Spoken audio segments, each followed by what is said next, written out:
Karibu, tunaendelea kuangazia habari za kimataifa. Na huko nchini Nigeria, Marekani imetuma timu yake ya kijeshi nchini humo kama sehemu ya ushirikiano uliopanuliwa dhidi ya makundi ya wanamgambo wa Afrika ya Magharibi.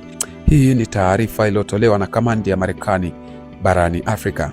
Taarifa hiyo ilisema kupelekwa huko kulifuatia majadiliano na mamlaka ya Nigeria kuhusu hitaji la uratibu wa karibu zaidi ili kushughulikia tishio la kigaidi katika eneo hilo.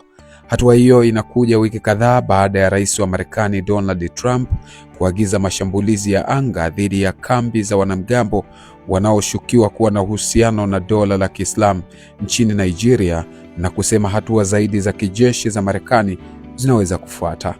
Waziri wa ulinzi wa Nigeria Christopher Musa alisema timu ya Marekani inafanya kazi nchini humo, lakini hakutoa maelezo kuhusu ukubwa wa jukumu lake. Nigeria imekuwa ikikabiliana na mashambulizi kadhaa kutoka kwa kundi la wanamgambo wa Kiislamu wa Boko Haram.